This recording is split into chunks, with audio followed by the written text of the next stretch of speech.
YCP గుర్తు ఏంటో ఇప్పటికీ చాలా మందికి తెలియదని ప్రచారానికి వెళ్లినప్పుడు ఏ పార్టీకి ఓటు వేస్తారని అడిగితే హస్తమని సైకిల్ అని అంటున్నారని ఏపీ రెవెన్యూ మంత్రి ధర్మాన ప్రసాదరావు ఆవేదన వ్యక్తం చేశారు. శ్రీకాకుళం నగర పరిధిలోని బలగా శ్రీకాకుళం రూరల్ మండలం తండంవలస పంచాయతీ బెండవానిపేటలోని వైసీపీ శ్రీకాకుళం లోక్సభ అభ్యర్థి పెరాడ తిలక్ తో ఆయన ఎన్నికల ప్రచారం నిర్వహించారు. ఈ సందర్భంగా వారు మాట్లాడుతూ యుద్ధానికి సిద్ధమవుతున్న ప్రస్తుతం తరుణంలో ఇప్పటికీ చాలా మందికి పార్టీ గుర్తు ఏంటో తెలియదని పేర్కొన్నారు. ఏ పార్టీకి ఓటు వేస్తారని అడిగితే చాలా మంది బాబుకి ఓటు వేస్తామని సమాధానం చెప్తున్నారని పేర్కొన్నారు. ఏ బాబుకు ఓటు వేస్తారని మళ్లీ అడిగితే హస్తం సైకిల్ అంటున్నారని విచారం వ్యక్తం చేశారు. అధికారంలోకి రాగానే విశాఖను రాజధాని చేస్తామని ధర్మాన పేర్కొన్నారు. ఇంకొంతమంది అయితే హస్తం గుర్తుంది, కొంతమంది సైకిల్ గుర్తుంది. అక్కడ వెయ్యాలన్నదేమో జగన్మోహన్ రెడ్డి వెయ్యాలి. జగన్మోహన్ రెడ్డి గుర్తేంటో తెలీదు. కొద్దిమంది ఉంటారు. ఇంతమంది మన అందరం వీరులు సైనికులు ఉన్నప్పుడు మనం ఏం చేయాలంటే అలాంటి ఒక్క ఓటు కూడా ఎక్కడ అలాంటి పొరపాటును కూడా పడలేకూడదు. అందుకోసం చెప్తూ ఉండాలి, ఎప్పుడైనా మన గుర్తు రా అని చెప్పి మాట్లాడాలి. అందుకోసం మన గుర్తు మనం నోరెప్పకుండా చెప్పగలిసినటువంటి గుర్తు మంది. ఇలా చెప్తా సార్. ఈవేళ పోటీ ఏంటంటే రెండు రాజకీయ పార్టీల మధ్యన ఉంది. ఈవేళ ఏంటంటే ఒక తెలుగుదేశం ఒక 14 సంవత్సరాల పరిపాలన చూసాం. మనది వైఎస్ఆర్ పార్టీ 5 సంవత్సరాల పరిపాలన చూసాం. ప్రజలకి పెద్ద కన్ఫ్యూజన్ ఏముంది? పెద్ద కన్ఫ్యూజన్ కూడా లేదు. కొత్త పార్టీ రాలేదు. కొత్త పార్టీ ఎవరైనా వచ్చి నేను కొత్తగా వచ్చాను, నాకు ఒక అవకాశం ఇవ్వండి, వీళ్ళకంటే గొప్పగా చేస్తానని చెప్పడం లేదు. 14 సంవత్సరాలు చేసిన వ్యక్తే మళ్ళీ అడుగుతున్నాడు నాకు అవకాశం అని. 5 సంవత్సరాలు చేసినటువంటి వ్యక్తి నా పరిపాలన చూసి ఓటేయండి అని అడుగుతున్నాడు. అదే చూడమని చెప్పండి ఎవరికైనా. నువ్వు 14 సంవత్సరాల్లో నువ్వు కొన్ని మనం రాష్ట్రం అంతా వదిలేసే ఈ జిల్లాలో ఏదో అభివృద్ధి చేశావు చెప్పు. నీకు ఎందుకు వేయాలి ఈ జిల్లా వాళ్ళు ఓటు? మనం ఏదో పక్కన పెట్టారు. ఈ జిల్లా వాళ్ళు ఎందుకు ఓటు వేయాలి? 14 సంవత్సరాలు ముఖ్యమంత్రి ఉన్నావు కదా, నువ్వంటూ చెప్పుకునేది ఒక్కటి జిల్లాలో ఉందా? ఒక ఆస్తి నిర్మాణం ఎక్కడ ఉందా? రాజశేఖర రెడ్డి గారు వచ్చారు, ఇక్కడ హాస్పిటల్ ఇచ్చారు. రాజశేఖర రెడ్డి గారు వచ్చారు, అక్కడ యూనివర్సిటీ ఇచ్చారు. వంశధార ప్రాజెక్ట్ ఇచ్చారు. జగన్మోహన్ రెడ్డి గారు వచ్చారు, ఎక్కల దగ్గర పోస్ట్ ఇచ్చారు. బుడగట్లపాలెంలో ఫిషింగ్ హార్బర్ ఇచ్చారు. ఉద్యానంలో మంచినీటి స్కీమ్ ఇచ్చారు. ఇక్కడేమో పలాసలో హాస్పిటల్ కట్టారు. ఇంకా మన ఊర్లో స్కూల్ కట్టారా, హాస్పిటల్ కట్టారా, సెక్రటేరియట్ బిల్డింగ్ కట్టారా, ఒక సామాజిక భవనం కట్టారా, అవన్నీ పక్కన పెట్టి ఒక జిల్లాని అభివృద్ధి చెందిన జిల్లాల సరసన నిలబెట్టడానికి 14 సంవత్సరాలు నువ్వు పనిచేసిన సందర్భంలో ఒకటి చేసి నువ్వు ఇప్పుడు చెప్పగలవా? మళ్ళీ నీకు ఎందుకు వేయాలి జిల్లా ప్రజల ఓటు? అదే కదా మనం అడగాలి. మీ అందరూ ఎవరికి వెళ్ళినా అదే అడగండి. ఎందుకు వేయాలి నీకు ఓటు? చంద్రబాబు ఎందుకు వెళ్ళి ఆయన తరఫున పోటీ చేసిన వాళ్ళు మాత్రం ఎందుకు వేయాలి?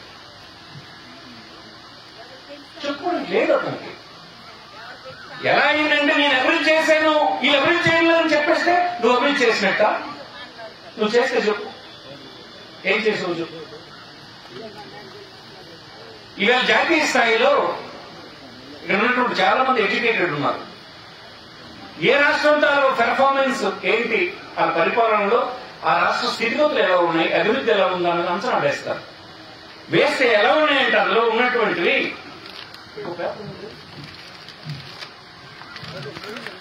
కేంద్ర ప్రభుత్వం నీతి ఆయోగ్ కానీ భారత ప్రభుత్వం చేత నిర్వహిస్తున్న సంస్థలు కానీ ఒక ప్రభుత్వం తాలూకా దీన్ని అభివృద్ధి సూచీల్ని ఇండికేటర్స్ అంటారు. ఆ ఇండికేటర్స్ ప్రకటిస్తుంటారు ప్రతి సంవత్సరం. ప్రతి రాష్ట్రానికి, ప్రతి కేంద్రపాలిత ప్రాంతానికి కూడా ఇస్తారు. ఒక 29 రాష్ట్రాలు మన దగ్గర ఉంటే అందులో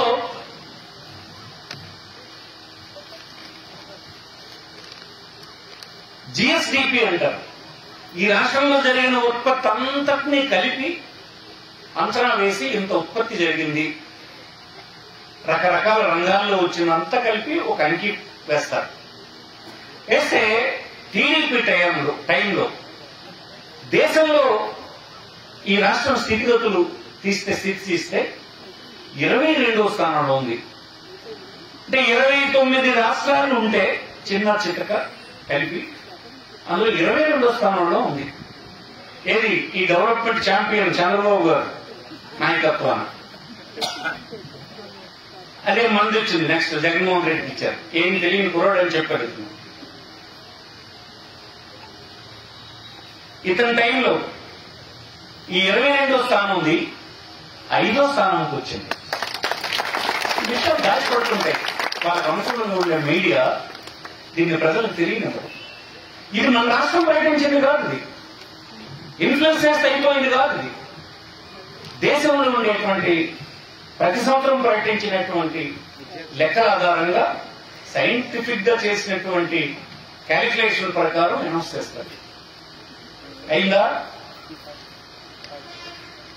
తలసరి ఆదాయం అంటే ఒక వ్యక్తికి ఉండేటువంటి ఆదాయాన్ని లెక్కేస్తారు. ప్రతి రాష్ట్రం కూడా తలసరి ఆదాయం అంత ఉంది, ఎంత ఎక్కువ ఆదాయం కలిగి ఉంటే ఆ జీవన ప్రమాణాలు అంత పెరిగి ఉన్నట్లు లెక్క అనమాట. దాంట్లో లెక్క తీస్తే 17వ స్థానంలో ఉంది మంది. ఎవరు? ఛాంపియన్ చంద్రబాబు గారి నాయకత్వం. జగన్మోహన్ రెడ్డి స్థానంలో ఎక్కడికి వచ్చింది తెలుసా? 9వ స్థానానికి వచ్చింది. 8 మెట్రిక్ ఒక్క 5 సంవత్సరాలు. ఇతను చెప్తుంటాడు నేను అలగెరుగు తీస్తాను ఎలుగెరుగు తీస్తామని అబద్ధాలు చెప్తుంటా. దేశం చెప్తుంది ఎవరి పరిపాలన ఏంటంటే. అందుకోసం ఎడ్యుకేటెడ్ అందరికి ఈ ప్రాంతంలో నివసిస్తున్నటువంటి ఎడ్యుకేటెడ్ అంటుంది. మీ అందరూ అనుకుంటున్నట్టుగా రాష్ట్రం పాడైపోలేదు. పాడు చేసిన రాష్ట్రాన్ని మెరుగు చేసే పని జగన్మోహన్ రెడ్డి చేసినాడని మీకు ఈ సందర్భంగా మనసిస్తున్నా. మీ ఇంట్లో చదువుకున్న పిల్లలు ఉంటారు, ఒకసారి మీరు కంప్యూటర్ ఓపెన్ చేయండి, ఈ సైట్ ఓపెన్ చేయండి, దేశంలో ఈ రాష్ట్రాల స్థితిగతులను ఓపెన్ చేయండి, చూడండి. మీరు ఓర్నే మా పట్ల కోపం పెంచుకోవద్దు అంటున్నాను. తెల్లవారితే ఈటీవీను ఏపీఎన్ ఆంధ్రజ్యోతి వాళ్ళు చెప్పే మాటలు వినేసి రాష్ట్రం పాడైపోయిందని అంటే వాళ్ళకి స్వార్థం ఉంది. దానికి అవసరమైనటువంటి అనుమతులు రకరకాల ప్రభుత్వం నుంచి అందించాల్సిన సహకారం లేకపోతే 3వ ప్లేస్ లో ఉంది ఇది దేశంలో. తలసరి ఆదాయానికి వస్తే దేశంలోనే నెంబర్ 1కి వచ్చేసింది తలసరి ఆదాయంతో జీడిపి. ఇట్లా మీరు ఈ ప్రభుత్వం రిమార్కబుల్ డెవలప్మెంట్ చేసిందని మీకు మనం చేస్తున్నాం. సీనియర్ మినిస్టర్ గా చెప్తున్నాను. ఆయనకి తెలియని మాటలతో జనానికి నచ్చ చెప్పాలని చూస్తుంది. ఇప్పుడే వంక ప్రసాద్ చెప్పాడు, వాడికి తెలిసింది క్లియర్ గా. అభివృద్ధి అంటే రోడ్డేసేది కాదు, రోడ్డు వేయాలి. అభివృద్ధి అంతటికి లక్ష్యం ఏంటి? ఫైనల్ గా కింద ఉండేటువంటి కుటుంబం కదా, కుటుంబం యూనిట్ కి వాళ్ళు ఎలా జీవిస్తున్నారు, వాళ్ళ స్థితిగతులు ఏంటి, వాళ్ళ అవసరాల పట్ల ప్రభుత్వం ఎలా ఉంది అని కదా చూడాలి ఫైనల్ గా. అదే కదా అభివృద్ధి అంటే. నువ్వు బ్రహ్మాండమైన బిల్డింగ్ అయితే 45 అంతస్తులు, కానీ ఆ పక్కన ఉన్నటువంటి డ్రైన్ మీద పడుకొని అక్కడే నివాసం ఉండి దోమలు కుట్టి జబ్బులతో నలిగిపోతూ కడుపునే తిండి లేక కంటి నిండా కునుకు లేక భవిష్యత్తు ఏంటో అంధకారంగా కనిపించినటువంటి కుటుంబాలు ఉంటే అది అభివృద్ధి. ఈ మేడ చూసేసి బతికిమంటావా? కాదు చంద్రబాబు, ఈ వేళకి మారండి మీరు. ఎందుకు మారాలని చెప్తున్నానంటే అది కాదు అభివృద్ధి. అభివృద్ధి అనేది ఒక కుటుంబం. ఆ కుటుంబంలో ఉండేటువంటి పిల్లలు ఎలా చదువుకుంటున్నారు, ఆ చదువుకోవడానికి ఆ ప్రభుత్వం ఎలాంటి ఏర్పాట్లు చేసింది. ఇప్పుడే ఒక టీచర్ సోదరు చెప్పింది. ఆ కుటుంబం కడుపు నింపడానికి ప్రభుత్వం ఏం పెట్టింది. మీరు ఎవరిని పాలిస్తారయ్యా? పాలించడం ఏంటి ఉద్దేశంలో? ప్రజలను పాలించవా? ఏంటి పాలిస్తావు నువ్వు? పాలించే ప్రజలు ఆకలితో చస్తుంటే, పాలించే ప్రజలు వైద్యం లేకుండా చస్తుంటే, పాలించే ప్రజలు ఇల్లు లేకుండా చస్తుంటే నాకు గొప్ప పరిపాలన ఎవరికి నమ్మించాలని చూస్తారు? మారాలి, మీరు మారాలంటున్నాను నేను. ఎవరి అధికారం అంటే ఏం పెద్ద కొంపూలిపోదు, కానీ ఈ ఆలోచనకు రాను ముందు. ఫస్ట్ పాలించాల్సిన ప్రజల్ని, ప్రజల వారి అవసరాలు చూడడం ఎలా, వాళ్ళకి ఏం అవసరం కావాలని చెప్పి నాకు జైలు చేస్తావా? 32 లక్షల ఇళ్ల స్థలాలు ఇచ్చి 15 లక్షల ఇల్లు కట్టించాం. ఇల్లు కట్టించడం ఇల్లు కాదు, ఊళ్ళకు ఊళ్ళు కట్టించాం. ఈ ప్రభుత్వం రాకపోతే, జగన్మోహన్ రెడ్డి అనే కుర్రలు రాకపోతే ఈ 30 లక్షల మంది రోడ్ల మీద కదా ఉండాలి. అయ్యో 75 సంవత్సరాలు అయిన తర్వాత కూడా నా పరిస్థితిలో ఏమీ మార్పు రాలేదు. మా తాత ఎలా ఉన్నాడు, మా ముత్తాత ఎలా ఉన్నాడు అలాగే ఉన్నాం, మా తండ్రి ఎలా ఉన్నాడు ఈనాడు నేను అలాగే ఉన్నాను. నా కొడుకు పరిస్థితి కూడా ఇంతేనా? కనీసం నేను చనిపోయే లోపు నాకు కార్లు అక్కర్లేదు, బంగారం అక్కర్లేదు, భూములు అక్కర్లేదు, డబ్బు అక్కర్లేదు. పొద్దంతా రెక్కల ముక్కలు చేసుకుని రక్తాన్ని చెమటగా చిందించి ఇంటికి వచ్చి చాదా తీరుదాం అంటే ఒక పంచలేదే అనే బాధపడేవాడు అవసరం తీర్చకుండా గొప్ప పరిపాలన గొప్ప పరిపాలన గొప్ప పరిపాలన ఏం చెప్పుకుంటావు? నువ్వు పరిపాలన అంటే ఎవరు చేస్తావు? పరిపాలన ఇవన్నీ మీకు తెలియదు కాదు, మీరు చెప్పాలంటున్న ఇతరులకి. మన ప్రభుత్వంలో గొప్ప విషయం ఏంటంటే పథకం ఇవ్వడం కాదు, పథకాలు అందుకోవడం. పథకాలు కొంతమంది చిన్నదో పెద్దవో చేశారు.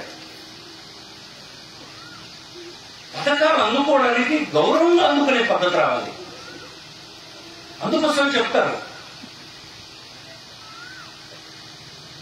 Dignity is more important than wealth.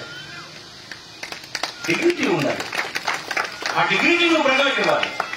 ఈవేళ నువ్వు ఏ పేద కుటుంబాన్ని కలుపు, వాడు ఏ ఊర్లో ఎవరికి స్థలం పెట్టక్కర్లేదు, బానిసనని చెప్పక్కర్లేదు, తల ఉంచుకోక్కర్లేదు, భయపడక్కర్లేదు. ఎందుకు వచ్చింది ఆ ధైర్యం? వాడికి ఎవరిచ్చారా ధైర్యం? ఆ డిగ్నిటీ ఇచ్చింది వైఎస్ఆర్ ప్రభుత్వం అని ఈ సందర్భంగా మీకు మనం చేస్తుంది. ఇది మీరు ఆలోచించాల్సింది. ఏ పథకం ఇచ్చాడా, ఎవడో రెట్టు మొక్క వేసాడో, బిస్కెట్ మొక్క, డిగ్నిఫైడ్ గా ఇచ్చే పద్ధతి రావాలి. ఆ డిగ్నిఫైడ్ పద్ధతిని తెచ్చినాం. అందుకే dignity is more important then wealth. నేను ఒక రాజ్యాంగం కింద అందరం సమానంగా బ్రతుకుతున్నాం అన్నటువంటి ఫీలింగ్ రావాలి. మా ప్రభుత్వం ఏ ఆపదన్నా ఉండదు అన్నటువంటి ధైర్యం ఇవ్వాలి. మా అందరికీ ఉన్న రాజ్యాంగం కింద అందరం పనిచేస్తాం అన్నటువంటి పద్ధతి ఉండాలి. అది ప్రభుత్వం అంటే. అది లేదు నీకు, అది ఉంది మాకు. ఇది ఈ రెండు ప్రభుత్వాల మధ్యన తేడా అని ఇక్కడికి వచ్చినటువంటి లీడర్స్ అందరికీ ఈ సందర్భంగా మాట్లాడుతున్నాం. అందరికి నచ్చటం. ప్రజాస్వామ్యంలో ప్రభుత్వాలతోనే మన జీవనం పరిస్థితులు ప్రమాణాలు పెరగడము తరగడము జరుగుతాయి. ఎలా పెరుగుతాయంటే చెప్పాను నేను ఇప్పుడు. మన పాలసీయే ప్రజల తాలూకా ఎజెండా తీసుకుని వెళ్ళడం. నీ ఎజెండా ఏంటి? ధర్మవంతులు ఎజెండా. నీకేం మళ్ళీ ఇప్పుడు ఇస్తే రాలేదు, మళ్ళీ అక్కడ ఓపెన్ చేసుకో దుకాణం. ఎక్కడ?